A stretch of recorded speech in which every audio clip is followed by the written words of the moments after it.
Hello,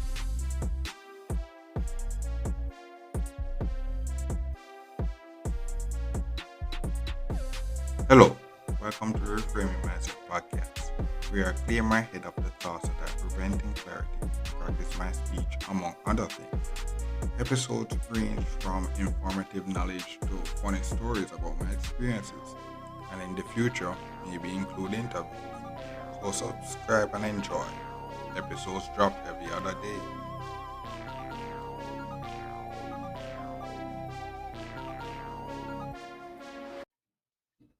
Okay, all right. So welcome back to the Reframing Mindset podcast. My name is Colin Smith Brooks, and this episode, yeah, it's another music album review. And now it's the one that everybody should know, you know, Drake, the great Drake. Mhm. So he released his album, Certified Lover Boy, and things. So mhm, let's get into it. So, boom, the first song is Champagne Poetry, and I give it a 9 out of 10. The first part of the song sounded just like pure poetry. But the second part where he started to vent about what brought him the second part where he started to vent, that's what brought it down to a nine. So overall the instrumental is great, the lyrics is great, and the favorite line, is I love you until I love you, I love you, I love you until I find the only words until I find the only words I know that you. And nothing is really special about those lines, but just how it sounds in the song make it the best part for me. And the instrumental behind that song, where that line in the song, that's what make it the best part for me. So boom. The second song, Papi's Home, I give it a 5 out of 10. 5 out of 10. To me, it's a bad sounding flex song. The song is to me is about, because he's a top artist now. Without him, the rap space had a void. But him dropping the album now, Papi's Home, as he comes back. Like he said, "Oh, I'm home now. I'm back now." Cause in the song he said, "Oh, now you have a person to get a clout up and stuff like that." It was a lame flex song. It was a badly executed flex song to me, in my opinion. Yeah, but so lyrics is okay, the instrumental is okay, and no favorite line. The third one, Girls Want Girls, give it a 6 out of 10. The song sounds like the things usually hear in high school, basically. Where she would, a girl would say, "Oh, I'm a lesbian," or something like that, and the boy would say, "Oh, me too," and stuff like that. That's kind of played out. So this song never really did impress me. It was an okay song at best. Lyrics, instrumental was great, but the lyrics was okay. Mhm. Number four, the fourth one is In the Bible. And I give it a 10 out of 10. As I can relate to the song. Every man that reads the Bible can see this anomaly when dealing with woman. What woman should be and what they are doing and what they be doing now while they know. It's a mess in the streets. It's not, where woman, what the Bible describe woman should be and what they are now. It's a quite different thing, and they're quite different thing. So instrumental great, lyrics great, and favorite line: "Turn up every day, girl. It don't say that in the Bible. Can't give it up because you love the lifestyle." Which means woman are not what they should be. The sexual liberation party everyday culture is is not what they should be. They is not going the party culture, the sexual liberation is not according to the Bible. It's the wrong lifestyle. But you can't really tell a woman that because they love that kind of lifestyle, and that's essentially what the song was saying. Mhm. So five, Love All, 7 out of 10. I give it as a 7 out of 10. A nice collab between Drake and Jay Z. But not a song I will listen to multiple times. The lyrics is okay, the instrumental is okay, and no favorite lines. No favorite lines. Six, Fear Trade. I give that a 10 out of 10. Song is basically saying on his rise, he has been losing friends, but by losing friends, he's been gaining more peace. I can understand that. Mhm. Lyrics great, instrumental great, no favorite line. Mhm. The seventh song, way too sexy. Give it another 10 out of 10. The song, it did its job. It makes you feel way too sexy. It does feel out of this world when I say song. Mhm. Number eight, TSU, 5 out of 10. Give it a 5 out of 10. Song sounds lame to me. I think the song is him singing about the college girls, but it falls flat to me. Yeah. So lyrics okay, instrumental is okay, and no favorite. No favorite. Number nine, In Too Deep or N Too Deep. I give it a 10 out of 10. Now part two of the song is what makes the song this song 10 out of 10. The beat switch just make it sound slick, and the part two of the two part of the song does um did its job. So the instrumental is great and the lyrics is great. So the the favorite line is no, no, I'm in too deep. I'm into deep or into deep. And no, nothing special is special about these lines, but the beat when that line comes around is what made me give it a 10 out of 10. Um, the 10th song is Pipe Down. I give it a 7 out of 10. Not much to say about this song. The lyrics is okay and the instrumental is okay. Um, Number 11 is Yeba's Heartbreak. I give it a 10 out of 10. It's a short song, but it was short and sweet. Instrumental great and the lyrics was great. 12, No Friends in the Industry. Give it another 10 out of 10. Great song and he encapsulate well what the industry is. There's no friendship in the working world. Everybody is out looking for themselves. So lyrics is great and instrumental is great. And my favorite line is you get Drizzy on the track, he'll put you on the map. Or it's like that, or it's like that. Hell yeah, it's like that. And I got a contract, it's a max. And since I got in contact, she attached. When I signed my first deal, that shit came through a fax. That should let you know how long I've been out here running laps. And the line basically explains his clout power, you know. So he's on top form now, so he can take a no name artist and just put him on the map to be on par with the top artists in the other top artists in the industry. That's his clout power right now, being the number one. Mhm.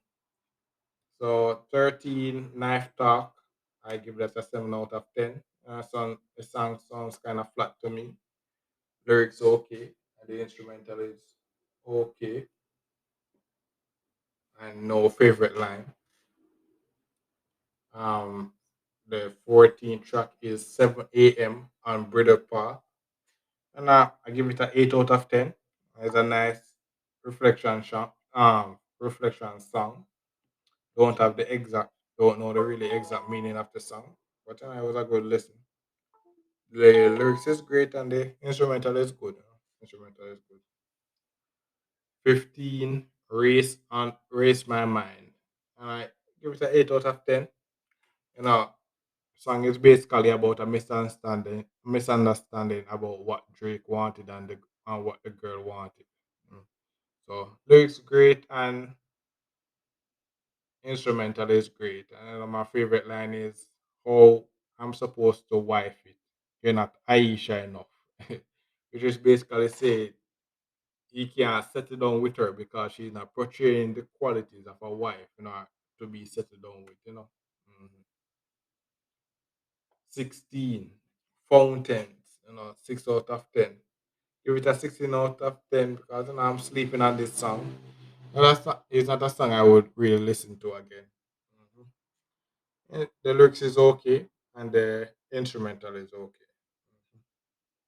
So the 17 the 17th song is Get Along Better. And I give this song a 8 out of 10. And it's a song basically saying, hey, he's human. So he feels a way too when woman he likes turns him down. So it's a yeah. So the lyrics is good, instrumental is good. And favorite line, trust me, this ain't about revenge, but now I get along better with your friend. Which means the girl that may have turned him down may think his actions are him taking revenge on her, but it's not. It's not that. It's just his natural state of attracting a woman. So she turned him down, but her friend took a liking to him. So she's getting. So the girl now would be getting angry over that. Mm. 18. You only live twice, and a 10 out of 10. Nice collaboration between Drake, Lil Wayne, and Rick Ross. Song is basically saying real people deserve to live twice. Instrumental great, uh, and lyrics great. Favorite line: "Standing on your own is when you realize when all the lights go out that's when I see the real guys." Which means when you can handle your own business, you can recognize when other people can handle their business. Um, so the 19th song is I M Y 2. I give this a 8 out of 10. And it's a song about refinding himself. Lyrics is great and instrumental is great. And the favorite line is bold niggas getting real italics around me. Which is a very funny line. I can't really pinpoint exactly what he means, but I think I have a slight idea what he means. Yeah, but I can't really give you the exact meaning. You know. Yeah. 20 effing fans, expletive fans. I give this a 10 out of 10. Song is where basically I'm saying saying the woman out here thinking that he was messing up without him, but he was doing just fine him he was doing just fine. And because he was just doing just fine and well, that made her sound very delusional and made her sound mad and very delusional. Mhm. The lyrics is great and the instrumental is great. And favorite line is, I'm still working on me and I'm coming back with a plan and there's more money in my hand. You said I was effing up, but I was out here effing fun. Damn, that made you look crazy. Which means he was out here trying to make bread and I'll come back and become something of himself. But meanwhile, she's telling everyone that he's messing up and things. Meanwhile, he's living real good, and he just made everything she says sounds dumb when the truth comes out. Mhm. And the last song now is The Remorse. Uh, 10 out of 10. Nice ending to the album where he talks about the come up, and it's not a happy journey going to the top. You know, so lyrics great and instrumental is great. So favorite line, like how they like how they telling me I'm done when I'm in my prime. They trying to push a narrative since '09, and they even had my ass convinced a couple times. Which means people been telling him he's done, but he still feels like he's in his prime. Which is kind of contradiction because he said in one of his previous songs on the album that this would be his golden ages. Basically the prime before the fall. But either way, the people they was pushing the narrative on him since 2009, and some of the narratives they push about him have him convinced a couple of times the way it sounds real. So that was my overall review of the various tracks on Drake's Certified Lover Boy album. Yeah, so you can take a listen to his music and then hear my ratings and then see if you actually agree with that. hmm So my overall rating of the album uh, is a pretty solid album, but it's not one I will really go out of my way to listen to. You know, he has a lot of good songs. Yeah, there's a lot of good songs on it. So, but overall, I would really go out of my way to listen it. It's yeah, yeah. So, all right. Thank you for listening, and get Drake album. It's not a bad album. It's not a bad album. Just that. Eh, yeah. So, thanks for listening. I look forward for the next episode. Well, this is the end of the episode. Thanks for watching and look forward for the next episode. To support this podcast, go to anchor.fm/CSSB/support or become a sponsor for this episode.